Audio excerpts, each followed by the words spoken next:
Hello everyone, it's the Tennessee Titans draft preview. We got to the former number one pick in Cam Ward. If you just here to see my thoughts, here are there really in short term. You can see what I consider tier 1 need, the one that you really should address with premiums. Unlike for other teams, we have several here.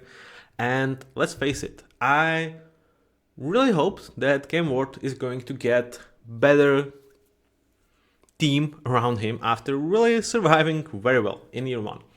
And the new regime, resolving around Robert Saleh as their new head coach, they tried to do it. They tried. And let's be honest, they built a better team. But in terms of did they get enough for their bucks? Absolutely the hell no in the offseason. And yeah, I'm just really not a big fan of what they have done. Anyway, they have pushed a lot of chips down the middle of the table. Now we will see how it plays out. And this is where I think it leaves them towards the draft.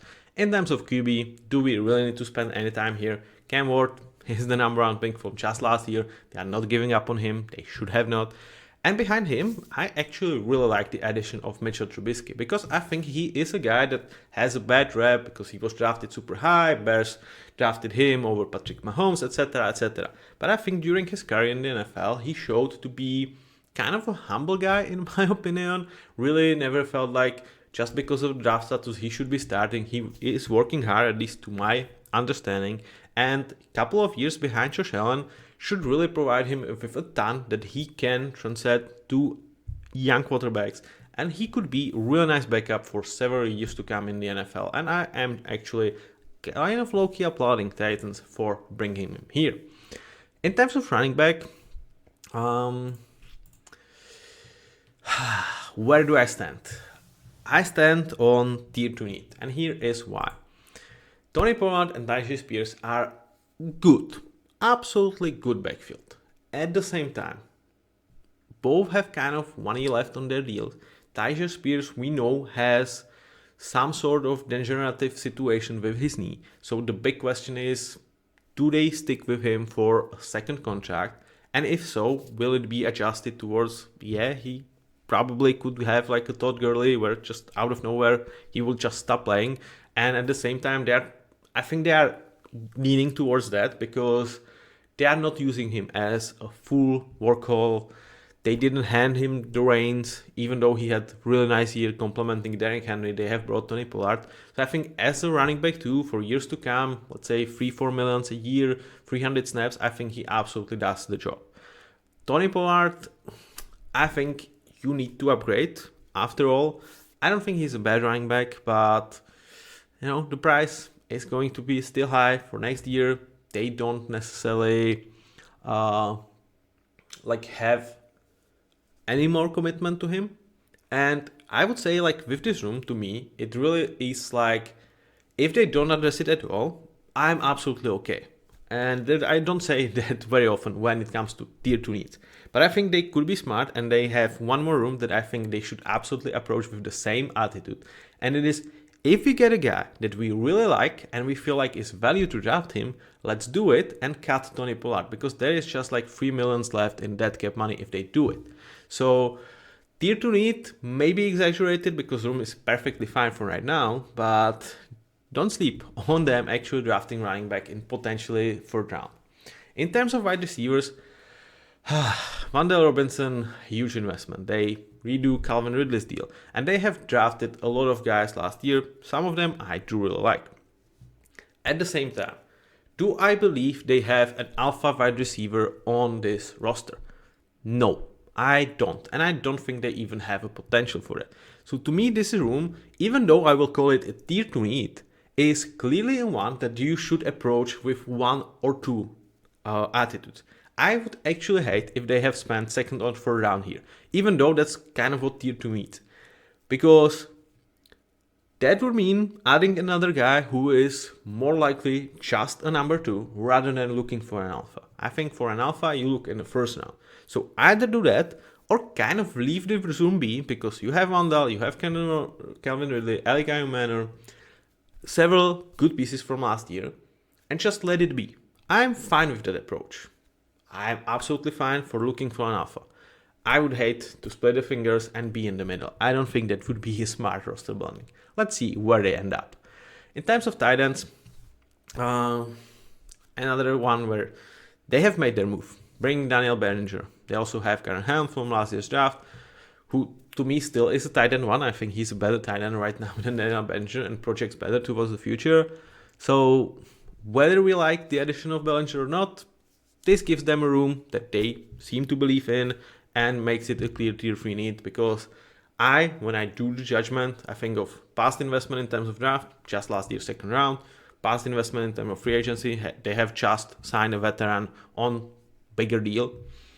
Yeah, tier 3 need, even though the room does not look like super well. Now, in terms of tackles, we all know Dan Moore is there, and with him, I was kind of surprised that they have not cut him. And here is the second room that I would use exactly like running backs, because if there is a guy that you like, you draft him and you cut Dan Moore and you save a shit ton of money. If there is not a guy, if you feel like you would have to reach, then you keep Dan Moore. It's not great, because this is a left tackle for your number 1 pick in Cam Ward that we are talking about. And Dan Moore is kind of like 29th best left tackle in the game, something like that. And you are paying him shit ton of money. But if this is the approach with Tony Pollard and Dan Moore, because those are two guys that I felt like they would cut in this offseason. If their approach is, let's be smarter about this than Matty here. And if we like the guy, we get him, then we cut these guys and save money. And if we don't, we at least have a functional room. That works for me. I hope they are that smart. JC let them better year 2. Still would not justify the top 10 pick they have spent on him. But for right now, he is a fine right tackle. Unfortunately, when we look in the interior, there is also tier 1 need. At least in my opinion, because you have Peter Skoronski, who to me is the second best player on this team, who to me is top 10 guard in the game. I would probably push for even top 5. He is freaking amazing. The problem is you don't have a guard too. At least not a guy that I would like to have in front of Cam Ward. I would even go that far that right guard Anthony Bradford of Seahawks would be an upgrade over whatever Titans have. And that's rich, coming from a Seahawks guy, right? There is still an opportunity to bring Kevin Zeitler back, which would immediately shift it into not a tier 1 need, because Kevin Zeitler to me is freaking amazing. At his age, great player. It would switch to tier 2, because even though he is freaking good, you need a succession plan. As it stands right now, clear tier 1 need, because you just should not go into a year with, opposing to Peter Skoronski. With center, the room is not perfect, but I think it's fine. For right now, they have some flexibility. They have brought Austin Schlottman here. Again, they already made the moves, so I don't expect them or even see it like they absolutely need to make moves in terms of their draft. Finishing the offense. Now, let's take a look at the defensive side of the ball, where you have the best player on this freaking roster, and that's Jeffrey Simmons. I am just so pissed that he's not going to have Tevondre Sweat next to him, because I think Tevondre really helped to unleash Jeffrey Simmons, because he was just taking on double teams much more than Jeffrey Simmons. And Jeffrey is probably going to come back towards doing that, and that will limit his stamina and his upside as a pass rusher. I think it's not a coincidence that we have seen the best version of Jeffrey Simmons when Tevondre Sweat was next to him and kind of left him with a little bit more energy when the push came to shove. Still, I have not processed why they have approached this Tevondre Sweat to Jermaine Johnson trade. The only explanation is Robert Saad does not necessarily need or look out for true nose tackles. Okay, alright. Even though they have lost Tevondre Sweat, this is not any big need in terms of interior of the defensive line, because John Franklin Myers was out. And if it would be like you are looking for someone, I would be looking for a nose tackle. But why would you be looking for a nose tackle when you just let one of the best young ones go? That would make no sense. So really lands it into tier 3 need, and probably just take a flavor of what Robert Saleh thinks this defensive line needs in terms of the interior. Unlike with the edge, where I think you still have a problem. Even though you have added Jermaine Johnson, he is there for just 1 year. If he's going to be there longer, he probably is going to get really pricey, or he's just going to be an edge 2 at best, because if he's more than that, he's very freaking pricey. Oluvafemi Oladipo was not necessarily great. Right now, I think edge 3 is kind of rich for him, but obviously with the investments, they were playing him. And they also have Jalen Harrell. So this is a room that, in my eye, absolutely need one more premium investment. If not, Jermaine Johnson's chances of having great payday next season rise up tremendously, because he would be the edge one for this team, and it would be up to him to really get shit done and, get that money back going in next off season. As it stands right now, this to me is one of the bigger priorities that this team has. Another tier 1 need.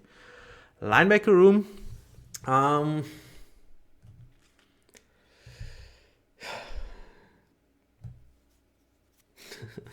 I will be repeating myself.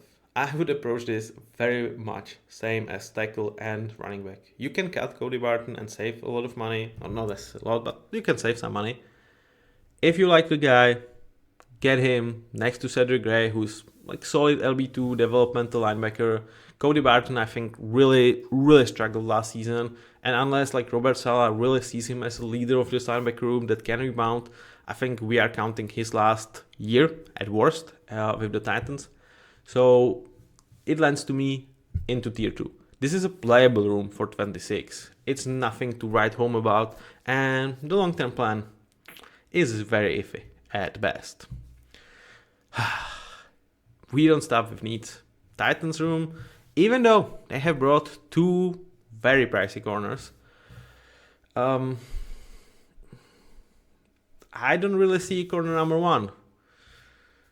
I think this room is kind of patched, not proven.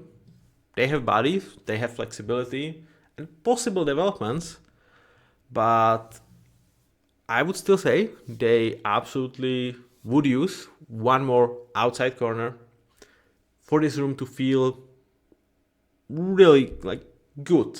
Even though I don't like the investments, like at least to feel good. I believe that they should add to this room. The big question is, after a lot of investments and with a lot of needs, do you run out of draft picks before you do that? Because safety is not necessarily the safest room in Tennessee. Though it's just on the border between tier 2 and tier 3.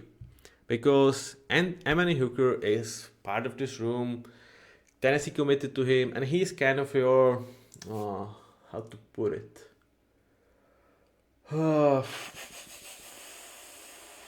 Steady Eddie.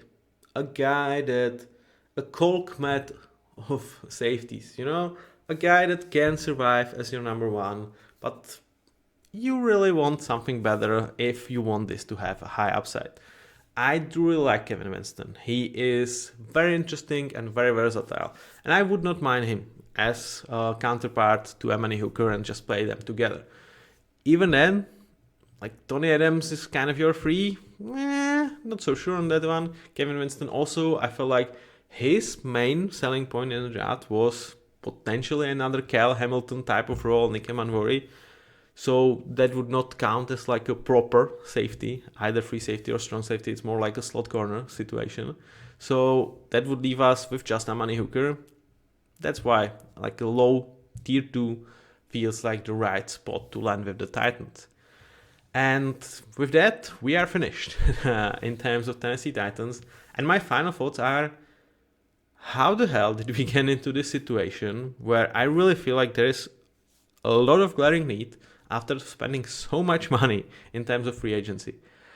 I don't know, man. I don't like the process. I hope it's going to pay out for the Titans, because I think Cam Ward deserves it for how he survived last year. I also want to see Jeffrey Simmons repeat. the best defensive tackle, which in my opinion he was in 25. Will he get the best cards dealt? I don't think so. Is he going to win nevertheless? We will have to wait and see. See you with the next one.